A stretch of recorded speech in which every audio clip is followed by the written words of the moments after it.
አበነ ዮሚ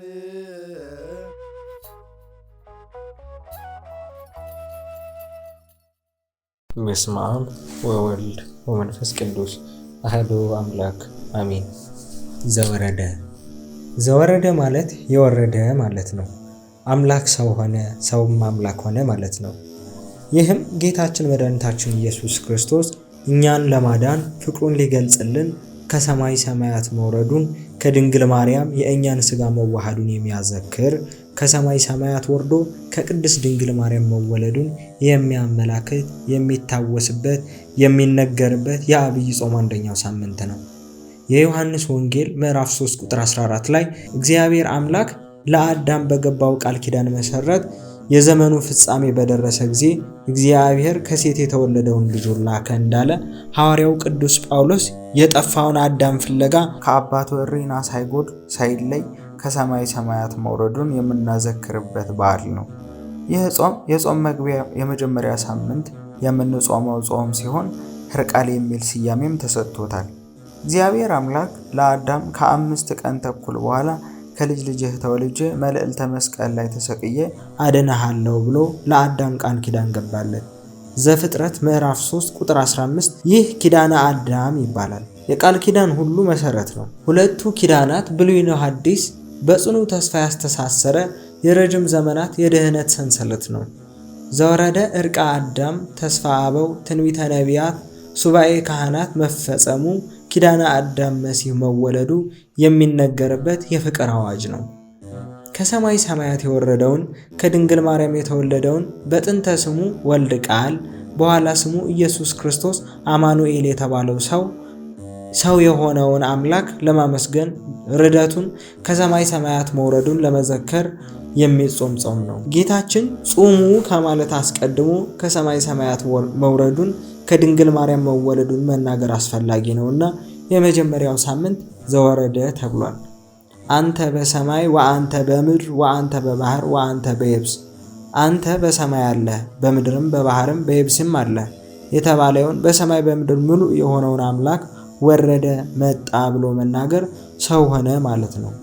ሰው ሆኖ መገለጡን ለማስረዳት ነው እንጂ መውረዱን መምጣቱን የሚባሉ ቃላት በሁሉ ሙሉ ለሆነው አምላክ አይስማሙትም። ቃላቱ ሰውኛ አነጋገር የሚያመለክቱ ናቸውና መተርጉማን አበው ዘወረደ ማለት ሰው የሆነ ማለት ነው ብለው ይተረጉማሉ።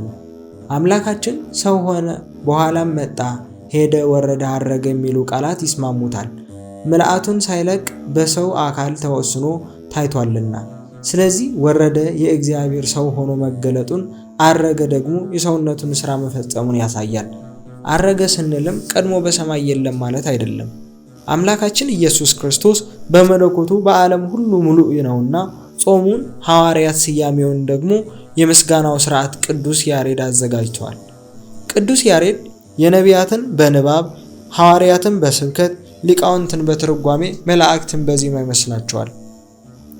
ቅዱስ ያሬድ የመላእክትን የምስጋና ሥርዓት ወደ ምድር አምጥቷል። የነቢያትን ትንቢት የሐዋርያትን ትምህርት በሚገባ ተርጉሞ አብራርቶ አመስጥሮ አዘጋጅቶታል። ሐዋርያት ጾሙን ጾመው የጾም ሕግ ደንግገዋል። የቅዱስ ያሬድ ለጾም ስያሜ ሰጥቶ ምስጋና ከነሥርዓቱ አዘጋጅቶ አቅርቧል። ቤተ ክርስቲያናችንም የመጀመሪያው የዐቢይ ጾም ሳምንት ዘወረደን ስያሜ እንደ ቅዱስ ያሬድ ከሐዋርያት ተቀብላ ታስተምራለች። ይህም የመጀመሪያው ሳምንት ጾመ ሕርቃል እየተባለም ይጠራል። ሕርቃል ኢራቅሊዮስ በ614 ዓመተ ምህረት የነበረው የቤዛንታይን ንጉሥ ነው። ለክርስቲያኖች ባደረገው እርዳታ ምክንያት 1 ሳምንት ጾመውለት ነበር። ያላወቁ ጾመ ሕርቃልን ብለው አንድ ጊዜ ጾመው ትተውታል። ጥንቱን የቅዱሳን ሐዋርያት መሆኑን ያወቁ ምዕመናን ግን ሁልጊዜ በየዓመቱ ይጾሙት ነበር። ዛሬም ድረስ ጾመ ሕርቃል እየተባለ ይጠራል። ሙሉ ታሪኩ በፍትሐ ነገሥት ትርጓሜ አንቀጽ 15 ላይ ይገኛል። ዘወረደ ማለት ምስጢረ ሥጋዊ ትምህርት ነው። ዘወረደ ስንል አምላክ መጣ፣ ወረደ፣ ከቅድስት ድንግል ማርያምም ተወለደ፣ በፍጹም ተዋህዶ ሰው ሆነ ማለታችን ነው። ዘወረደ በአምላክ ትሕትና ክብረ አዳም የሚነገርበት ነው። አምላክ ሰው መሆኑ፣ ሰውም አምላክ ሆነ፣ ከበረ፣ ገነነ፣ ነገሰ። ሕያው አምላክ ክርስቶስ በቅድስቲቱ ሞቱ ሟቹን አዳም ዘላለማዊ ሕያው አደረገው። አምላክ ወልደ አምላክ በመስቀል ላይ በፈቃዱ ሞቶ ለአዳም ያለውን ታላቅ ፍቅር ገለጸ። የተጣለውን አዳም በፈቃዱ ታረቀው።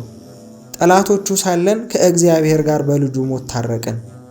ይልቁንም ከታረቅን በኋላ በሕይወት እንድናለን። ሮሜ 5:8 ላይ በዚህ ትህትና በፍቅር አስተማረን። የመጀመሪያው የአብይ ጾም መግቢያ እሁድ ዘወረደ ይባላል። ደግሞም ጾመ ሕርቃልም ይባላል። ስያሜው በ614 ዓመተ ምህረት ኪሪዮስ የተባለው የፋኩስ ንጉሥ ኢየሩሳሌም በመውረር ጥቃት አደረሰ። በዚህም ወቅት በኢየሩሳሌም ንግሥት ኢሌኒ በሰራችው ቤተ መቅደስ ውስጥ ሲገባ ንግሥቲቷ በክብር አስቀምጣው የነበረው የጌታችን መድኃኒታችን ኢየሱስ ክርስቶስ መስቀል እንደ ፀሐይ ሲያበራ አገኘው። ቢነካው አቃጠለው። ዲያቆናቱን አሸክሞ ሌላውን ንዋያተ ቅድሳት ዘርፎ 60,000 የሚደርሱትን አቁስሎ ገድሎ 3,000 የሚሆኑትን ማርኮ ከተማዋን አቃጥሎ ወደ ፋርስ ባቢሎን ይመለሳል። በዚህ ጊዜ ከጦርነቱ ያመለጡ በየዋሻው በየጉራንጉሩ ገብተው የተሸሸጉ ተሰብስበው ከ14 ዓመት በኋላ በ628ኛው ዓመተ ምህረት ጩኸታቸውንና የደረሰባቸውን በደል ለክርስቲያኑ የሮም ንጉሥ ሕርቃል ይነግሩታል። እርሱም ሐዋርያት ሰውን የገደለ ዕድሜውን በሙሉ ይጾም ስላሉ እንዴት ላድርግ አላቸው። እኛም የአንተን ዕድሜ ተከፋፍለን እንጾማለን ብለው አንድ ሳምንት ደርሷቸው ጾመን በሚገባ ጾመውታል። የጌታችን ኢየሱስ ክርስቶስ መስቀልና የተማረኩት ክርስቲያኖችን ለመመለስ ሕርቃልን ጦር መዞ በኪሪዮስን ላይ ተነሳበት። ድል ለሕርቃል ሆነና መስቀሉ ያለበትን አጥቶ ሲቸገር መስቀሉን ሲቀብርና ዲያቆናቱን ሲያስገድል በመስኮት ሆና ያየችው ከኢየሩሳሌም የተማረከች አንዲት ብላቴና አሳይታው አውጥቶ በልብሰ መንግስቱ ጠቅልሎ ወደ ቁስጥንጥንያ ተመለሰ። የተማረኩት በሙሉ ነፃ ወጡ። ይህ ለማስታወስ በተጨማሪ በኃጢአት ላይ ድል እንድናገኝ መንፈሳዊ ጦር በውስጣችን እንዲበዛልን መስቀልህ ከምርኮ እንደተመለሰ እኛንም ከኃጢአት ምርኮ መልሰን ለሕርቃል ድል መንሳትንና በጠላቶቹ ላይ ኃይልን እንደሰጠኸው ለእኛም በኃጢአት ላይ ድል መንሳትን መንፈሳዊ ኃይልን ስጠን እያልን እንጾመዋለን። በጌታ ጾም ላይ እንዲጾም የሆነበት ምክንያት ጾሙ የጌታ ጾም በሚጾምበት ወቅት ላይ ስለተጾመ ቤተ ክርስቲያናችንን አብራ ደንግገዋለች። እዚህ ላይ በዚያን ጊዜ ለሕርቃል ሕዝቡ ሱባዔ ይዞለታል። ዛሬም እኛ ለቤተ ክርስቲያንን ያደረግነውን በማሰብ እግዚአብሔር አምላክን ለሕርቃል የሰጠውን በጠላቶቹ ላይ ድል መንሳትን ለእኛ እንዲሰጠን የምንጠይቅበት ስለሆነ የመጀመሪያው ሳምንት በሕርቃል ሰይመን ጾሙን እንጾማለን። የእኛ ጠላት የጨለማው ገዢ የሆነው ዲያብሎስ ነውና እሱን ደግሞ በጾም እንደምናሸንፈው ጌታችን መድኃኒታችን ኢየሱስ ክርስቶስ አስተምሮናል። ጾም ስጋችንን ለነፍሳችን የምናስገዛበት ከፈጣሪ ጋር የምንገናኝበት የጽድቅ መንገድ ለስጋ ጤንነትም ቢሆን አስፈላጊያችን የሆነ አንዱና ዋነኛው የጽድቅ ዕቃችንና ጦራችን ነው። ሆኖም የጾም ወቅት ሲመጣ አቀበት የሚወጡ ይመስል የሚፈሩትና የሚያማርሩት ሳይሆን እንኳን መጣልን ተብሎ በጉጉት የሚናፈቅ መሆን አለበት። ስለሆነም ማንኛውም ሰው ጾምን ሲጀምር የሚከተሉት ጉዳዮችን በደንብ ሊያጤናቸው ይገባል። የዲያብሎስን ሥራ ሊያፈርስበት የተገለጠው የእግዚአብሔር ልጅ በጾም ድል ማድረግን ለእኛ አስተምሮናልና እኛም በዚህ አብይ ጾም የለመነው የጠየቅነው ነገር ሁሉ ከኃጢአት በስተቀር እንዲከናወንልን ጾምን ገንዘባችንን እናድርግ።